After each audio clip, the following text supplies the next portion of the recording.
যুক্তরাষ্ট্র সহ আরও ৫ দেশে ভোটার নিবন্ধনের কাজ শুরু করতে যাচ্ছে জাতীয় পরিচয়পত্র নিবন্ধন অনুবিভাগ। এই কথা জানিয়েছেন মহাপরিচালক এএসএম হুমায়ুন কবির। নির্বাচন কমিশন ভবনে এক ব্রিফিংয়ে তিনি এই কথা জানিয়েছেন। আরও জানিয়েছেন, পররাষ্ট্র মন্ত্রণালয় থেকে প্রবাসী বাংলাদেশিদের ভোটার নিবন্ধন কাজ শুরু করতে নতুন করে আরও ৫টি দেশের সম্মতি পাওয়া গেছে। দেশগুলোর মধ্যে রয়েছে যুক্তরাষ্ট্র, ওমান, দক্ষিণ আফ্রিকা, জর্ডান এবং মালদ্বীপ। এর জন্য যন্ত্রপাতি প্রস্তুত করা, জনবল এবং প্রয়োজনীয় দক্ষ জনবলের প্রশিক্ষণের বিষয়গুলোর দিকেও নজর দেওয়া হচ্ছে বলে জানান জাতীয় পরিচয়পত্র নিবন্ধন অনুবিভাগের মহাপরিচালক। এরই মধ্যে ৯টি দেশের ১৬টি মিশন অফিসে কাজ চলছে বলেও জানান এএসএম হুমায়ুন কবির। আর ১০ম দেশ হিসেবে জাপানে এই মাসে কাজ শুরু হবে।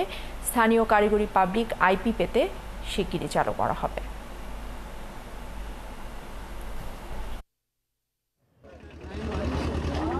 নতুন করে ৫টা দেশে ভোটার রেজিস্ট্রেশনের কাজ শুরু করার জন্য আমরা পররাষ্ট্র মন্ত্রণালয় থেকে সম্মতি পেয়েছি এবং সম্মতি পাওয়ার পর ওই দেশগুলোতে এই কাজ শুরু করার জন্য প্রাথমিক যে কাজগুলো সেই কাজগুলো আমরা ইতিমধ্যেই শুরু করেছি। কারণ এটার জন্য আমাদের বেশ কিছু প্রস্তুতি আছে।